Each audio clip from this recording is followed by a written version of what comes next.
On Easter Sunday morning, the very first person that Jesus showed himself to at the resurrection was not a disciple, was not one of his 12 followers.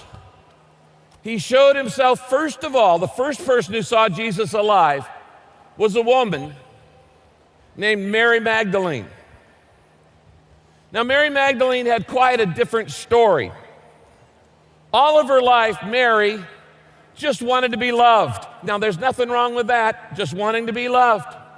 Everybody wants just to be loved, to be valued, to be respected, to have dignity, to feel like somebody cares about us. Mary just wanted to be loved. Unfortunately, she tended to look in all the wrong places. And as a result, it left her wide open to be abused and to be misused. Some of you know what I'm talking about. Men used her and men abused her. You might say she was unlucky at love because she went from one failed relationship to the next, and she couldn't figure out, what am I doing wrong? I just want to be loved. But she goes from one relationship to the next, being hurt. And all of these men broke her heart until one day she meets a man named Jesus Christ. And for the first time, there's a man in her life who treats her with dignity, treats her with respect, cares more about her than just her body. He loves her the way she'd always wanted to be loved. He loves her unconditionally. He loves her completely. He loves her regardless of her faults and failures and mistakes. He just loves her. And Jesus didn't just love her, he liberated her. He set her free from habits and hurts and hang-ups that messed up her life. He set her free from addictions and abuses, from patterns and habits that kept her stuck in one bad relationship after another. He set her free. He liberated her from the demons of her past that haunted her. So when Jesus was crucified on the cross, all of the disciples left him. They all ran and hid, except one, John. And the only people who showed up at the crucifixion were the women in Jesus' life. Mary, his mother, his aunt, Salome, Mary Magdalene, this woman we're talking about right now. She was at the foot of the cross with Jesus' mother. So she saw Jesus brutally murdered. Because it was a Sabbath, Jewish law didn't allow them to prepare the body for burial. They had to just stick it in the grave. And the next morning, she goes to the grave to anoint it with the spices that they did in the Middle East in those days. Now, in those days, they didn't bury people in the ground. Graves were caves in the side of the mountain that they would dig out of limestone, and they would often have many, many people buried in them. This was a grave that had never been used, owned by a very wealthy man who volunteered to let Jesus have it. He figured Jesus wouldn't need it very long. And so on Sunday morning, Mary goes to the tomb. She gets up early. It's still dark. And the Bible says this. It's there on your outline. The Bible tells us from the book of John, Mary Magdalene stood crying outside the tomb. While she was still crying, she bent and looked into the tomb and saw two angels dressed in white sitting where the body of Jesus had been. They asked her, "Woman, why are you crying?" And she said, "They've taken away my Lord. I don't know where they've put him." Then she, Mary, turned around and she saw a man standing there. But she didn't recognize that it was Jesus. "Woman, why are you crying?" Jesus asked her. "Who are you looking for?" She thought he was the gardener, so she said to him, "If you took him away, sir, tell me where you've put his body, and I'll go and I'll get him."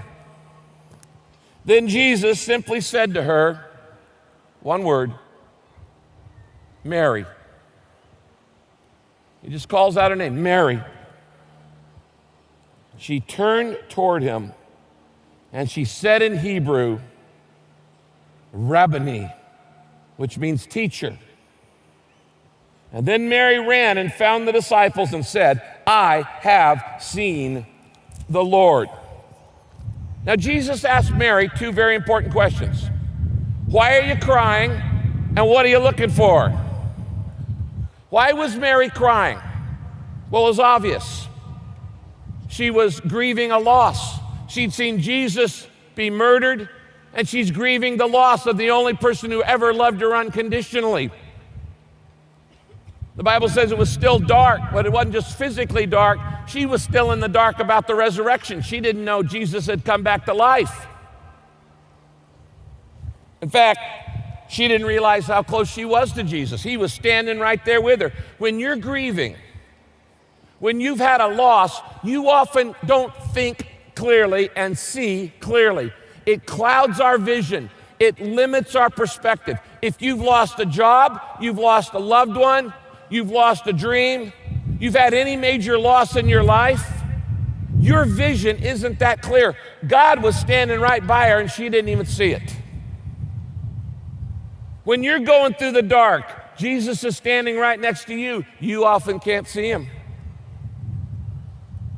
because it clouds our vision. And Mary thinks it's hopeless. She's saying, it's over. He's dead. It's finished. He isn't coming back. But Jesus changes everything with one single word. He doesn't give her a big sermon. He just says one word. He calls out her name. Mary. Mary. You know, when you love somebody, all you have to do is hear their voice and you know who it is. If my wife calls me on the phone and she says, Rick, I don't say, who's this? I know my wife's voice. And if I call my kids or I call my wife and I say their name, they don't go, who is this? They know it's Daddy or it's my husband. So Jesus says, Mary. And in one word, he's saying, it's me. I know who you are. I know you by name.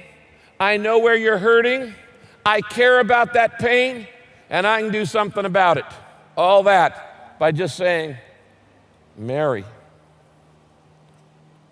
And Jesus Christ says the same thing to you today. I don't know where you're hurting, but he's saying to you, I know who you are. I know your name. I know where you're hurting, and I can do something about it. The first thing I want you to get this Easter is this. It's never too late for a miracle. It is never too late for a miracle. Even death doesn't mean it's over. It's never too late.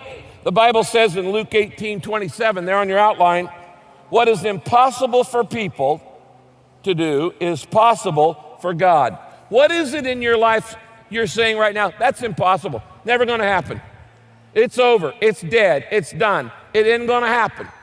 Well, every time you use the word impossible, listen for laughter from heaven, because it's not in God's vocabulary. You know, if you were to go to my office and pull out my dictionary and look up the word impossible, you would find that it's not in my dictionary because I cut it out.